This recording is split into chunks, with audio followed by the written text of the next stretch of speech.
Thank you, everyone, for tuning in to episode 2 of the Elite Recruits podcast. Today, we have a very special guest, a guy that's not only a tremendous player on the field, but an even better person off the field.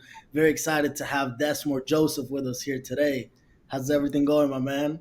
What's going on? Excited to be here. Oh, thank you for having me, man. Just trying to get situated and stuff here at school. Absolutely, absolutely. So you played 4 years at Savannah State, got your bachelor's from there, and now you went to the portal as a grad transfer, and you ended up at Alabama A&M University or played Division One baseball. What's been the first taste of Alabama for you so far, and the first taste of D1 baseball? It's been cool, man, so far. Just trying to get acclimated to the new teammates and stuff. Everybody been putting in work at the field, trying to learn my way around campus. Much bigger campus than before, for sure. Uh, just trying to get acclimated for real, man. I like it here so far. Definitely. Absolutely. So you were a guy that throughout your 4 years at Savannah State, you're a 323 career hitter. Not bad at all. I'd say pretty damn good through 4 years. But even more impressive than that was you were one of the top 50 toughest to strike out in 2023 in Division Two baseball. What's your approach at the plate, and how are you going to translate that from Savannah State to now your new home? I feel like my biggest approach at the play has always been just finding a way to help the team, whether it's get the bunt down, battling at bat, putting the sack fly, putting something in the gap, whatever it's needed at the time. I'm always willing to put the ball in play, cut down on those strikeouts. That helps anyway, in every way possible, really. Absolutely, absolutely. So, as a veteran guy with a long track record of success at a pretty good school and a good conference, why did you find it necessary to get help during your recruiting process? Recruiting's just always been kind of a challenge for me. Even out of high school, I wasn't highly recruited. I thank God that Hardy gave me the opportunity at Savannah State because it let me showcase my talents, and I thank God for you as well because you were able to put that out there for me. Help coaches see me, whether it was all the way across the country in Cali or over here on the East Coast. It was definitely tough, but I appreciate all the help along the way. Yeah, absolutely, man. That's what I'm here for. So let me ask you this: Why was Elite Recruits the right decision for you? Why did you decide to trust 23-year-old with probably the biggest decision of your career up to this point?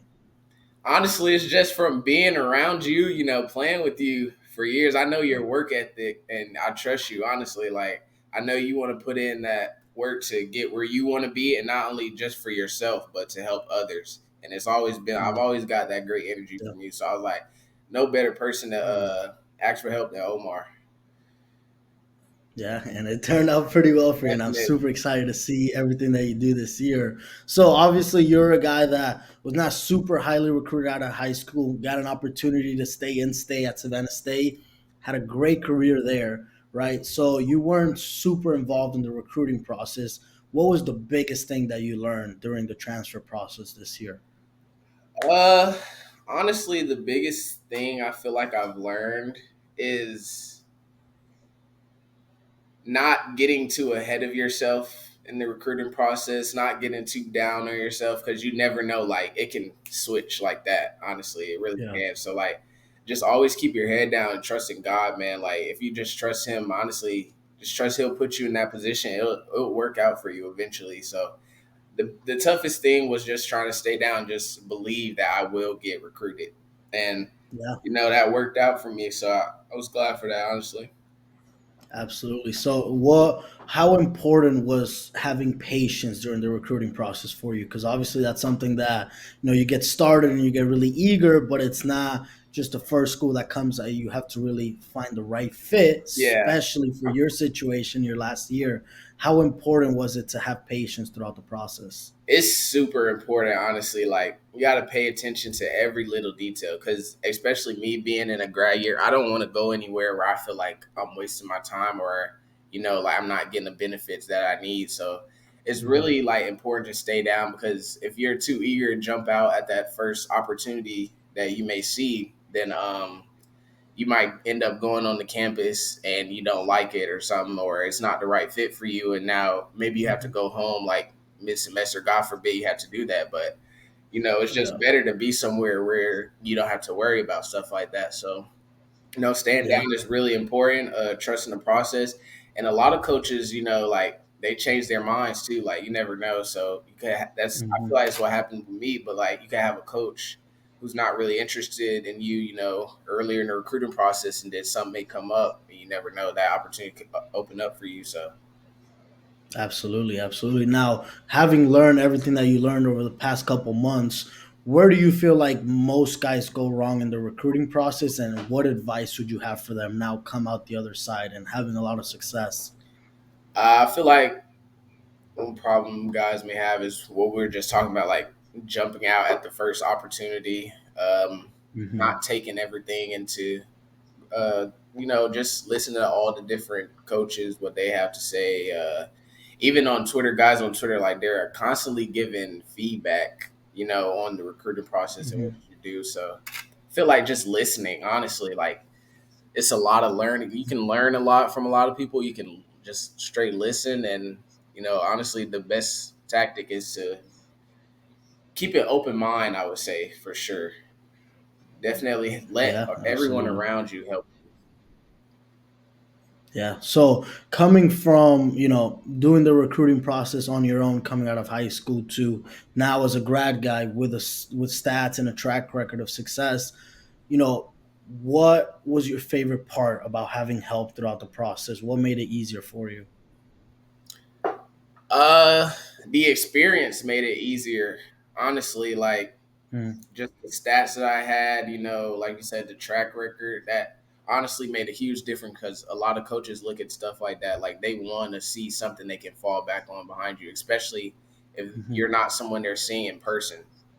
So you want to have those Yeah. stats or those videos that's out there for them. So I feel like that's one big piece that you need to. Yeah, absolutely. Now, if you had to go back throughout your recruiting process and start all over, is this something that you would want to do on your own, or you would want to have that help behind the scenes kind of pointing you in the right direction? Honestly, that helped, man. I feel like it was just a game changer. Like honestly, what you guys did, I feel like I learned a lot, like just from how coaches communicate. Really, like Mhm. I wasn't too sure about how the Twitter process worked too much. I would out of high Yeah. school I would email a lot of coaches, and I wouldn't receive Mhm. like a lot of emails back. But yeah, definitely the Twitter process. I like that a lot. Yeah. So I don't think really anything I would change. It was perfect from beginning to end. Yeah, awesome. Now, obviously, this is something that's not for every player, right? A lot of players like to take things into their own hands, and that's amazing, right? Yeah. What advice from what you learned would you give those guys that are doing things on their own? What are the most important things? Is it building your Twitter profile, posting consistently? Mhm. What would you feel would help them the most? All of the above, honestly.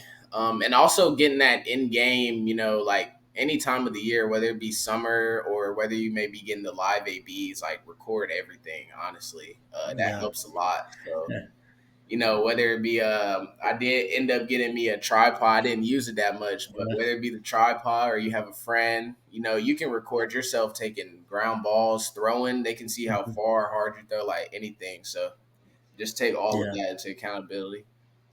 I was smiling because that brought me back a good memory. I remember when we played together, Yeah. I was always known for having the tripod Gosh. around, and that's something that you adapted to pretty much right away. And Yeah. I always tell guys this: for you, it wasn't a recruiting tool back then, but guess what? It's a great tool for recruiting, and you can also get better from just looking at Yeah. your From videos looking and at seeing yourself. what you're Yeah, doing wrong. 100%. That's one thing I love to do too from the tripod recording, like just slowing it down and stuff. So it's a lot of benefits with it. Yeah, absolutely. Now, getting back to you, what made Alabama A&M feel like home for you, and why was that the right choice?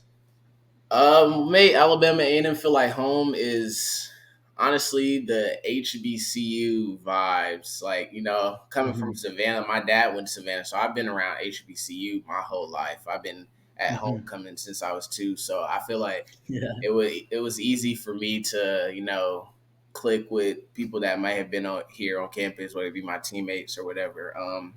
Hmm. And also, the school is really good for engineering. And I'm getting my Yeah, master's is master's of engineering and systems and material engineering. And it was kind that's of a struggle getting into school at first, not gonna lie, but yeah. I feel like it's just worth it because like that engineering background, it's a lot of stuff in Huntsville like to deal with engineering. It's NASA here and stuff. So like after I'm done playing, I feel like I have that set up for me to continue my career as well. Yeah, and that's why this decision was even that much more important because, from here, I can either get an opportunity to continue playing or I have to start my career. But Right, you set yourself up in a position that you can do both and right, you can't make a wrong decision because it's a win win right. regardless of where you go. Now, knowing you, you're probably one of my favorite teammates that I've ever had in my life. And that's not just because we're doing a podcast, but because you care not only about yourself but the people around you. Now going into Alabama A&M as a veteran guy, what can we expect to see out of Desmore Joseph this next season? Honestly, just using what I know, I'm gonna stay with my game. I feel like that goes a long way. Your mind, how you approach the game, situations. Like I feel like I have a real strong look at that. So like I feel like that'll help me in different tough situations for my team. I feel like I can teach some guys some stuff. I can even learn got some stuff from guys. But yeah, I'm just trying to use my knowledge as much as I can every way possible. Absolutely, man. Well, it's been a pleasure having you on here. I can't wait to see your continued success, and I'll definitely be along for a couple games this spring to go watch you do your thing. Yes, sir. Appreciate you. O. Absolutely. Thank you for taking the time. We'll see you, Desmore Joseph, everybody. Thank you. All right. That's money, attaboy. So now let me, I'm going to end